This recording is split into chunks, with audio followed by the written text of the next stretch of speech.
Welcome to Massive Passive Cash Flow, the podcast that guides professionals to financial prosperity. Join our community and let's start building your wealth. Here's your host, Gary Wilson.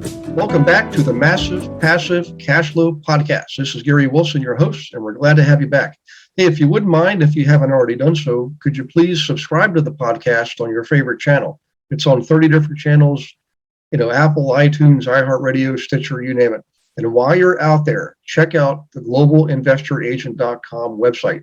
This is where we showcase all the investor agents we've trained around the country, okay? They have access to every single parcel, residential and commercial, nothing stone left unturned. They know how to identify, analyze, and negotiate on and off market deals.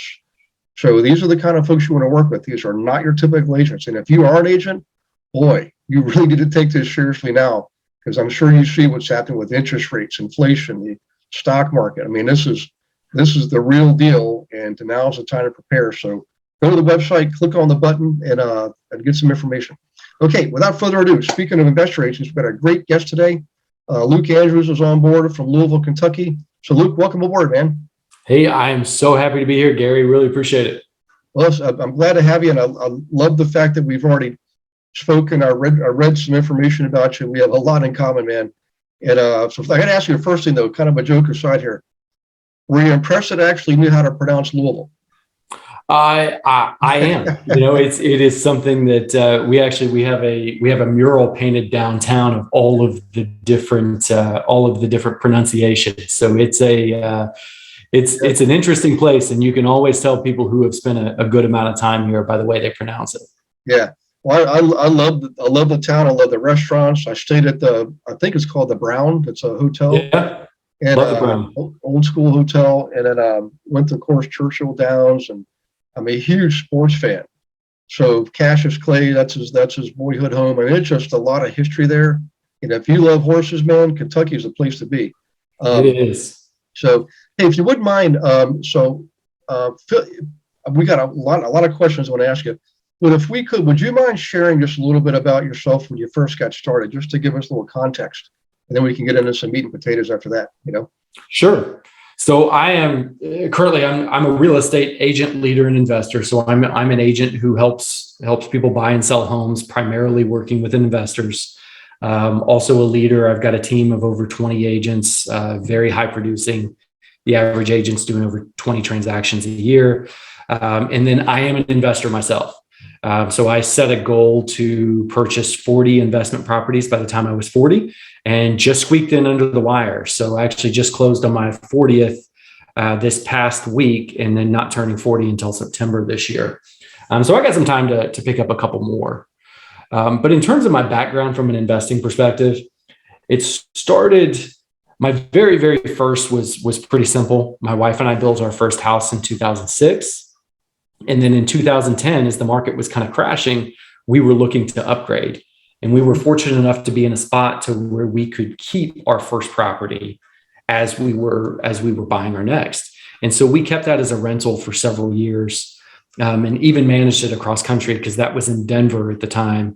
And then we had moved back to Louisville and were able to keep that property in Denver for several years.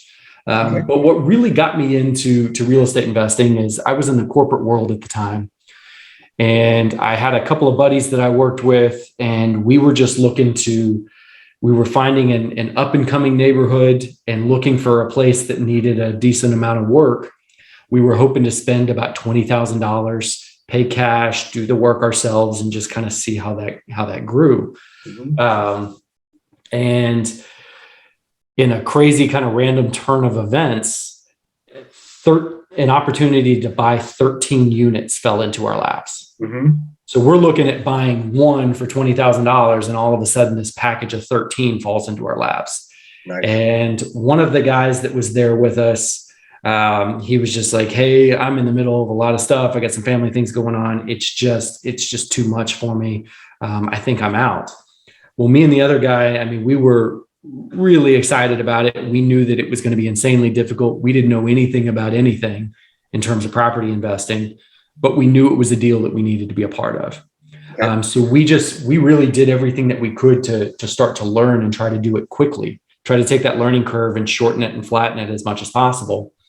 So we found some people who were very adept at investing, who owned over 100 units in town, and took them out for drinks and said, hey, teach us everything you know in the next hour. And ultimately ended up partnering up with that particular investor as well on this deal, because he was able to quickly get us access to financing and trades to be able to do some of the work to fix it up, to kind of answer some of our questions.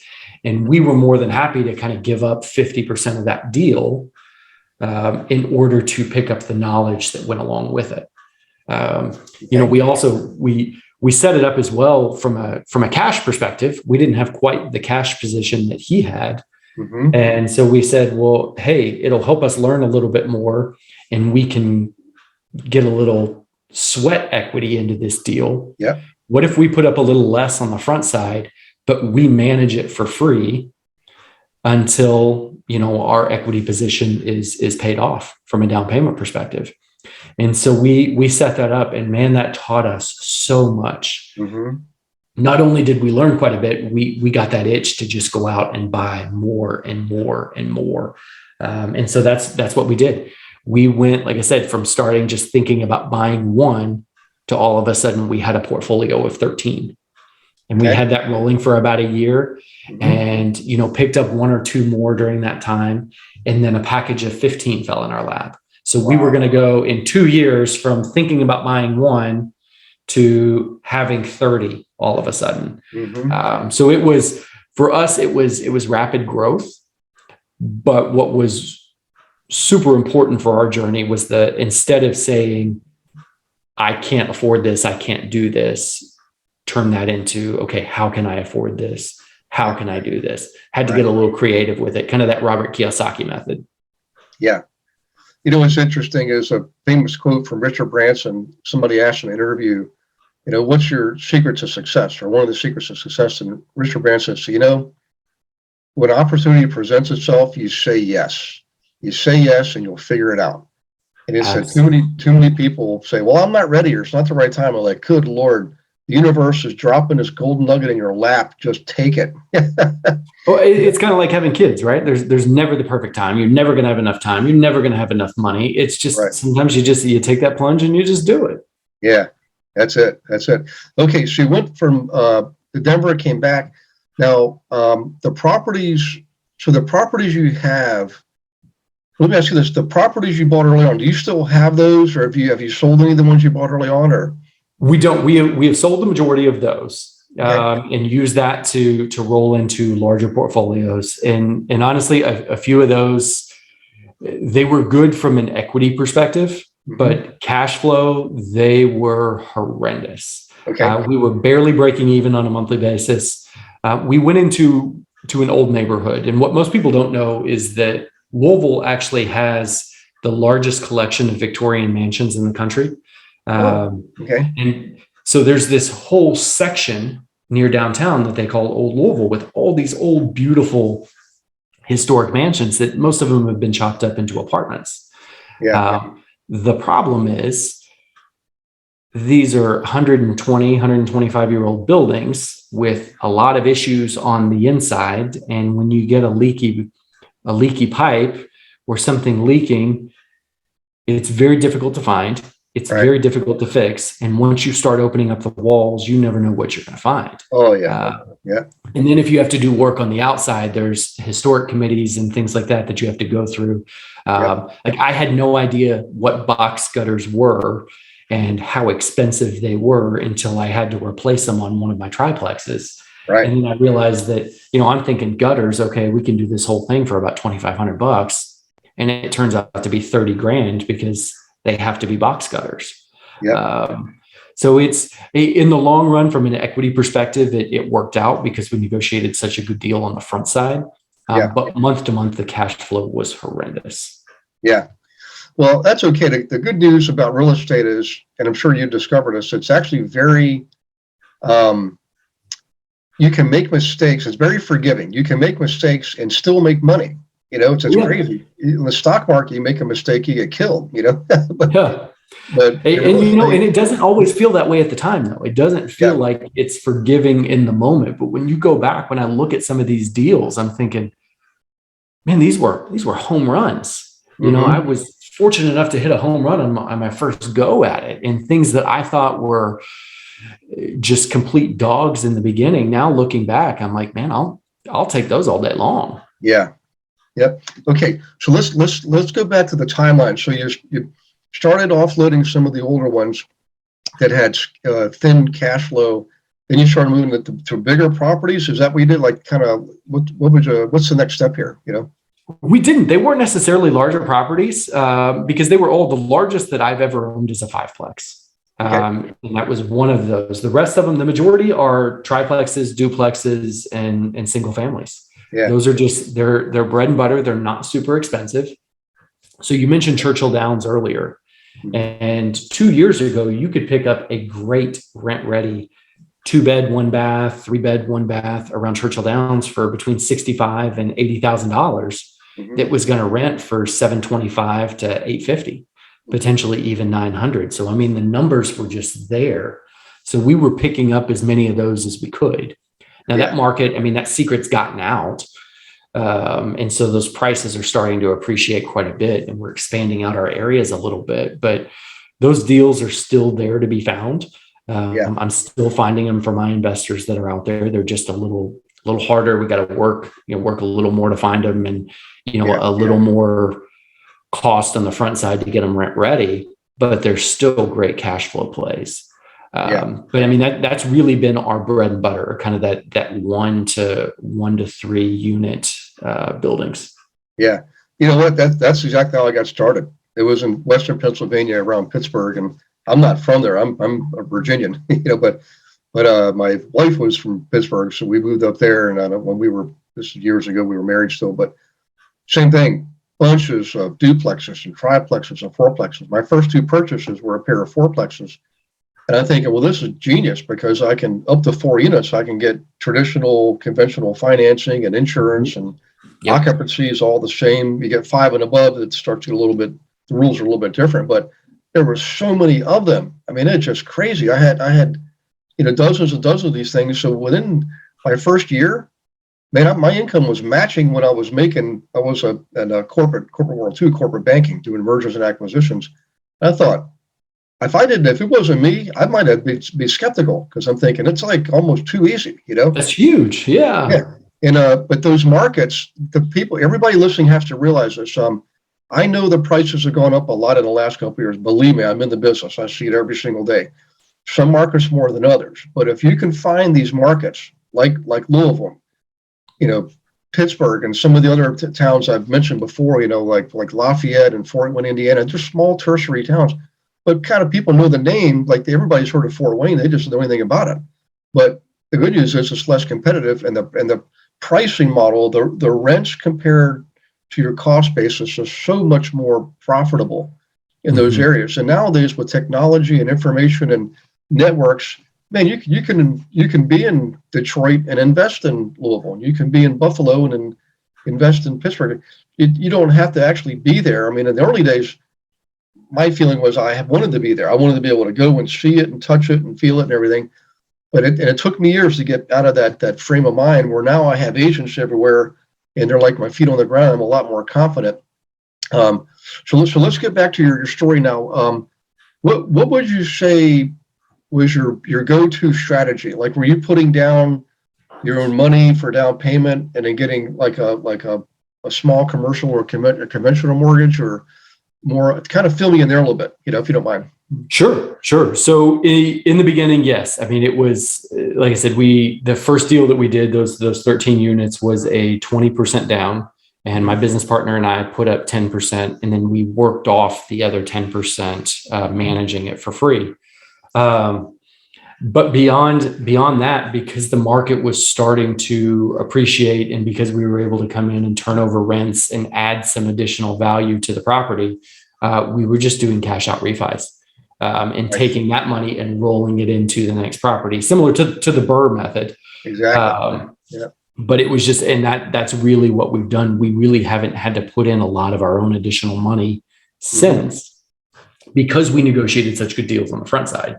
You know, that old saying in real estate investing, you make your money when you buy, not when you sell, right? Yep. So it's all about getting that deal on the front side, which we did. And then it has allowed us to continue to grow with relatively little capital contributions beyond that. Yeah. Well, what you're doing is you're building a solid foundation. I mean, if you look at a staircase, not like a staircase outside going up to a deck or something. I mean, like a solid, like the stairs of the Lincoln Memorial, underneath, it's not hollow, it's solid concrete. It's a solid foundation. So the way you're doing it that way, because that's exactly what I did too to get started. And it wasn't like it was a real slow thing, but I will tell you, over time, because I kept everything and I had that solid foundation, it wasn't like I'm building a staircase with the air between the steps. You can see through it with solid. It was basically building after building after building, and eventually I had so many buildings. The earlier ones kept going and growing in equity. The loans were being paid down, the rents were increasing, and it's like the power of compounding. But instead of being interest on a CD or something, it's additional income, growing income, and appreciation on a brick and mortar, physical, tangible asset. It throws off cash flow. And I know I get preachy sometimes, but I'm telling you guys, and I'm in the stock market too, believe me, I'm even in crypto, but there is nothing like real estate. Real estate, you're in control. You're not in control of crypto, believe me, but you're in control of real estate. Even if you make a mistake, you can still make money. And the best thing of all is when you're ready to cash out at the end of the day, you could just sell the thing. You could just sell it. It's the most, looking back on it, I'm so grateful because my college roommate named Socrates, it was his dad who showed us how to actually buy our first house. January 1986, just turned 23 years old, get out of college, didn't know what the heck I was going to do, but he helped us get that first house, and I knew what I was going to do. I was like, this is it for me, man. The corporate world, eventually I was able to leave that nonsense and build my own empire. So in any case, so where do you see yourself going now? You got 40 properties. Are you still partnering, by the way? Is it still you and your partner, or have you broken off the I am, yes. My partner and I are still together. He is he said he was somebody that I worked with in the corporate world, and we had very similar values and a very similar strategic vision. And so that partnership worked out really, really well for us. And for us, it was never just a financial partnership, because I wrote a book all about the investment mistakes that I made getting started, because I'm super passionate about helping others get into the business and get into the real estate investing world. But I want them to learn from what I did. But one of the chapters in there is never take on a partner just for financial reasons. Right. You have to make sure that you all have a similar strategic vision, but also we have very polar opposite strengths and weaknesses. Okay. So where I'm strong, he's weak, and vice versa. And there are a lot of times too where I tend to be the very conservative one, and he's the one who's like, no, we got to go buy this. We got to go buy this. He's always out looking for that next opportunity. And I'm like, well, hey, let's get this one up and running and cash flowing and all that other stuff. So we need to be able to balance each other out, which we've done a great job with. We'll be right back with the Massive Passive Cash Flow podcast after I invite you to Monday Night Live. Every Monday night, 7 p.m. Eastern, I teach a class without fail for you on subjects ranging from flipping to buying rentals, managing rentals, wholesaling, commercial, creative purchasing techniques, analyzing properties, identifying properties, hundreds and hundreds and hundreds of subjects. And if you are a licensee, if you have a real estate license, you should definitely tap in, because there are a lot of investor agents also in the class. Many of them are on the global investor agent team. So you can learn from them as well as from me how to actually work with investors correctly and profitably. All right, we'll see you Monday night. The link is in the show notes. Go ahead and register. We'll get right to the Massive Passive Cash Flow podcast. Cool. Okay. Now, what I want to talk about next is we still got time here. Before the interview, we talked about it right over the river in Indiana. We've got a small we call it tertiary town, their third tier town near Albany. And then if you head upriver up towards Cincinnati, of course, Cincinnati is on the Ohio side, but on the Kentucky side, and I can't remember the name of the town, Luke, but I've also been there before teaching.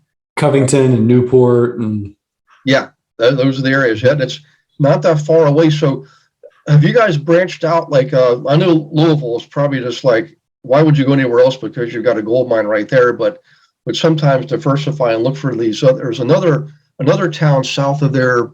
I think it's New Elizabeth, something like that, about maybe 45 minutes south. Elizabethtown. That's actually the town that I grew up in. Oh, no kidding. Okay. Yeah. Yeah, I love it there too. One of my agents, a former agent, she's retired now, lives there. So do you branch out in those areas too, or is it you just really just focus on the Louisville, Albany area? What are your thoughts looking ahead?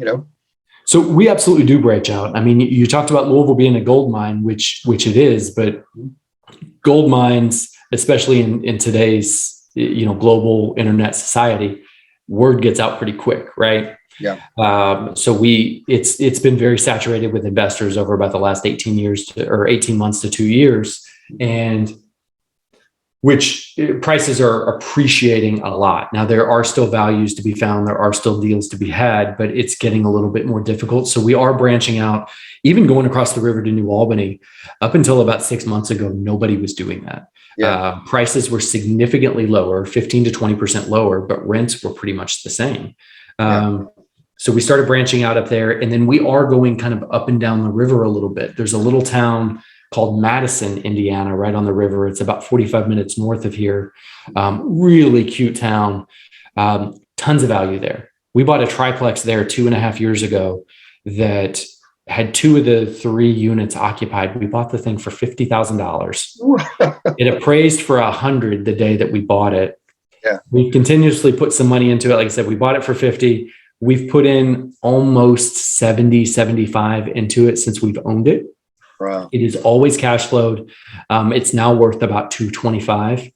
And it's a great little property. We're picking up, because we've borrowed some money out of it. I think we've got a loan on it right now for about $160,000, but we've got rents coming in at $28.25 or $28.50 a month. I'd have to look at my spreadsheet, but I mean, the thing has just been fantastic, but it's a little town that nobody knows about. The only issue with those tiny little towns that nobody knows about, sometimes it's difficult to find property managers. Yeah. So that's one of the ones that we still have to manage from an hour away. Okay. Now, fortunately, we don't have a whole lot that we have to do. We have some good trades there in the area. We've got a handyman, we've got a plumber that we can call to get some things done. But when it's time to show it, to rent it, when we have some turnover, that's something that's on us. Yeah. Actually, you just brought up a really interesting point. So Madison, I'm gathering, is sort of all by itself, right? In other words, it is. There's a college that's close by called Hanover, but I mean, it's really just, it's there on its own. It's a small town of about 15,000, 18,000 people. But rents are still pretty decent. There's still people looking for, places to rent for between $700 and $1,000 a month for 1 to 2 bedroom. Yeah. But the buildings are very inexpensive. Yeah. Well, what's interesting is the other places, like the towns on the Kentucky side of Cincinnati and New Albany on the Indiana side of Louisville, they're sort of connected to the bigger cities. So you benefit from some of the like those people commute to go to work in Louisville, right? But Yes. You also get all the trades people there. So there's a lot to be said about that. But you're probably, for me, the tertiary towns generally were more favorable when it came to like zoning, occupancy, building codes, all that stuff. The bigger cities, just sometimes they just clobber you with so many regulations, Yep. And extra fees and taxes too. That's another thing. The tertiary towns wasn't as expensive, not just to buy the place, but to operate it, So yeah, exactly. Because they're still looking for people who are willing to provide quality and affordable housing. Mm-hmm. And that's something that my business partner and I, that we're really passionate about. We want to provide quality, affordable housing to people. Now, we still need to make a profit from that, and we're okay making a profit, but we're here to, provide a nice place to live at a reasonable rental rate. Yeah. Okay. All right. Well, I'll tell you what, obviously right now, the hot topic is the economy and the real estate market, of course, Ukraine and all that. But really here at home, we've got inflation going up like crazy. We got it, and mortgage rates are almost twice what they were this time last year. And of course, the stock market is clearly in correction. I mean, NASDAQ's down 20% plus, the Dow's down over 10%, and the S&P's down 15%. That's classic. I mean, so it's when people ask, "Well, we're going to have a recession?" I'm like, absolutely, 100%. I just can't tell you what day it's going to start. So, but in any case, so what are your thoughts? So you and your partner looking ahead, do you see yourself picking up more properties, or you're raising rents, or kind of what do you, if you're being strategic, what are you looking at the next, say, 6 months to maybe 2 to 3 years down the road, Well, the question I get a lot when people ask me about the rental properties that I own is, hey, you're buying all this property, but aren't you afraid of another 2008, 2009? One, I don't think 2008, 2009, I don't think that's coming back. We had a lot of ancillary factors from lenders giving bad loans that we're adjusting soon. We don't have that in the market. We have a real supply and demand issue right now. But if interest rates continue to rise, it means homes are going to be a little more challenging to sell, which means that things are on sale. As an investor, I love to go shopping when things are on sale. It also means that people, traditional home buyers, especially the first-time buyers, may decide to rent for a little while longer, which just puts more renters into the market, which means that A, I have a better selection, more people to choose from to get a better quality tenant. And B, supply and demand from a rental perspective means that rent rolls continue to climb, which again is good for me as an investor. So it's not something that I'm concerned with. The market probably is due for a good leveling off. I don't know that we can sustain the rapid hockey stick growth that we've had over the last couple of years. And to me as an investor, it's very advantageous because again, there's going to be more opportunities to buy. You're going to be able to buy it cheaper, and you're going to have more renters in the market, which allows you to do better in the long run that way. Yeah, I agree. But I appreciate your sentiment too. It's not anything.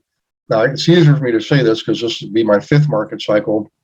The first 3, I have to admit, I would watch the news and get worked up and stuff like that and hunker down. But the last one was where I really made a huge, giant leaps in wealth and income. It was just almost ridiculous how much it was we were bringing in. But so for now, I tell people, this is not the time to panic. It's a time to prepare.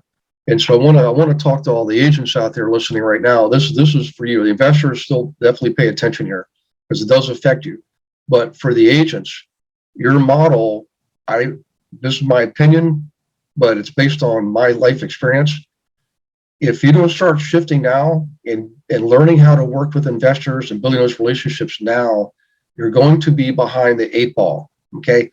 Because there's people out there like Luke and I that already know this. And Luke, so if you could fill us in there a little bit, kind of take off from there. I know you've got some agents that you built a team with too. If you could describe that a little bit, that'd be awesome and help these folks listening, Sure. So from an agent perspective, we teach all of our agents that working with investors is key for a couple of reasons. One, they're usually quick, easy deals, right? It's far less emotional. Now, prices tend to be significantly lower, but they're quick, they're easy, they're quick hits, they're transactional, and they just keep streams of income coming in.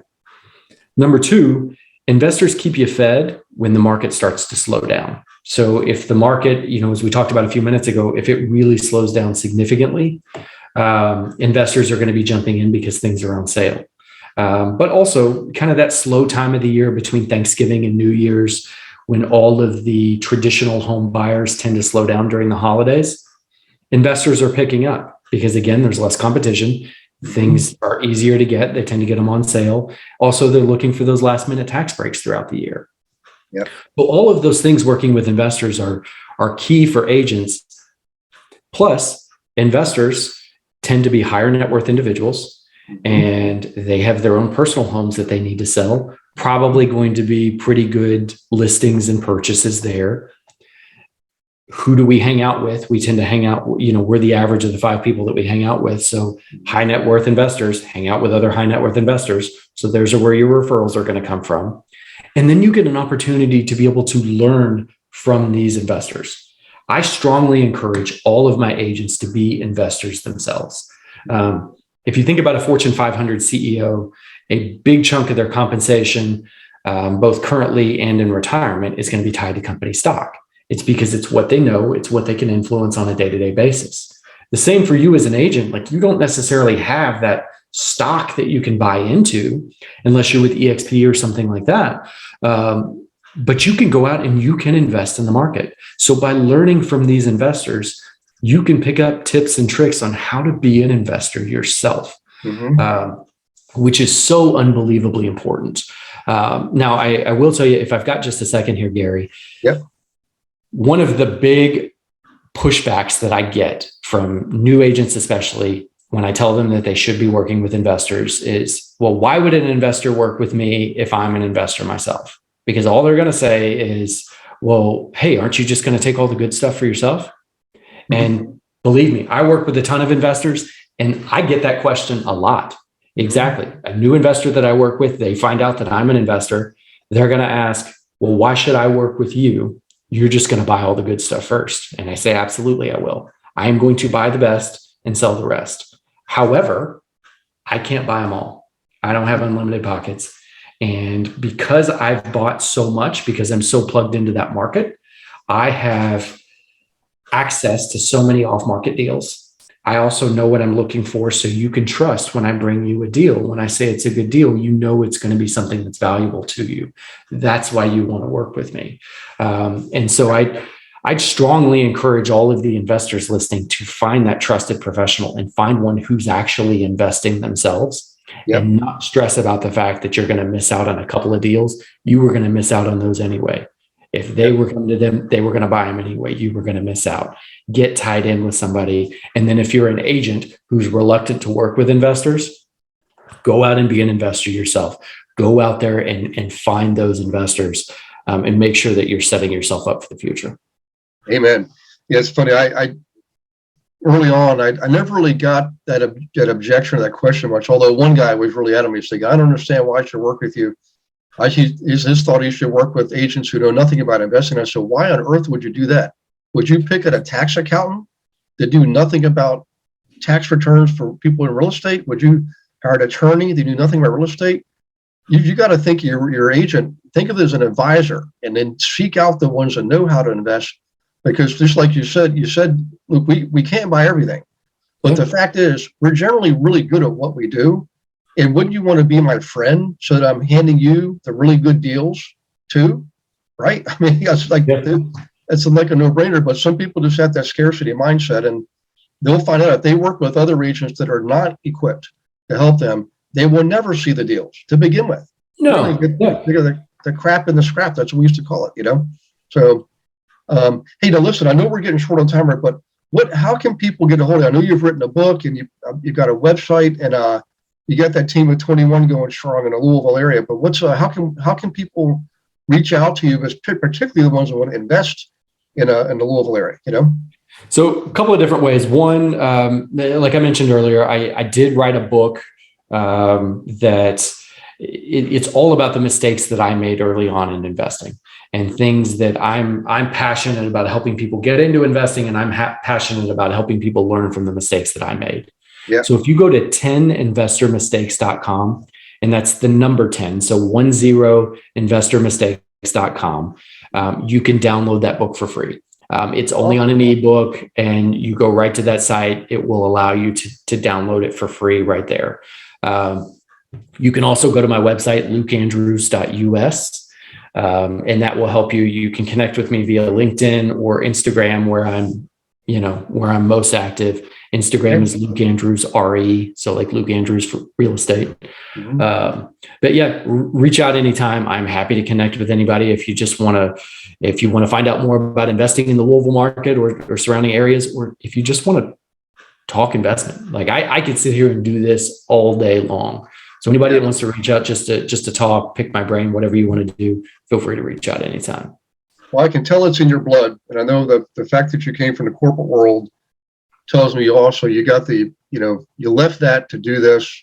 And I was teaching a class last night telling people, if you still got a job, you're trading your time for a fixed hourly rate, whatever, $40 an hour, maybe you're 80,000 a year.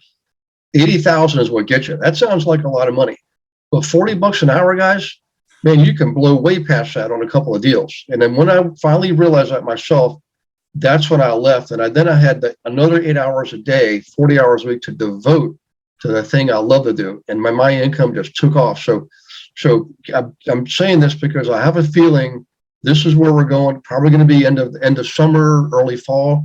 We're going to get that first real good, swift punch in the gut in this economy, in this market. And it's not going to be the end all be all. It's just going to be it's going to be the one where everybody's okay. It's like when the Japanese bombed Pearl Harbor, like, okay, now we know we're really in a war, 2023 is probably where we're going to see things start to flesh out. I mean, I don't believe it's going to be like the last recession, but I don't know. Nobody knows. Nobody's got that crystal ball. Yep. So the key is why guess? Why not do what you can do, which is prepare now? So go to Luke's site, 10investormistakes.com, get the free book. Go to lukeandrews.us, okay? And Luke, I'm going to make a suggestion. If you don't already have one yet, I think you should start your own podcast because I think you'd build quite a following. Oh, well, I appreciate that. I don't know that I've got quite enough to say, but it's something to consider for sure. Yeah. So, well, listen, everybody, I really appreciate your participating. We'll see you on the next Massive Passive Cash Flow podcast. Visit Luke's sites, and if you could, please do Luke a favor, and well, for me too, for that matter, leave a good review for this podcast because you got to hear right from a person who's actually doing what it is you're looking to do. And some great insight, and you got a way to get a hold of Luke too. So leave a good review. That's the currency of podcasts. That's how it works. And while you're out there, also visit the globalinvestoragent.com website, particularly if you're an agent. This is the time to take this seriously. Don't wait. Last recession, half the agents left the business. Poof, just gone. They were not prepared. You cannot rely on today. You got to have 1 eye on today, 1 eye on tomorrow. Okay, that's my preaching moment for today. But Luke, thanks again. God bless you and your family and everyone listening. And we will see you on the next podcast. Thanks for listening to this episode of Massive Passive Cash Flow. Be sure to go to realestatewithgarywilson.com to join our community and start building wealth today.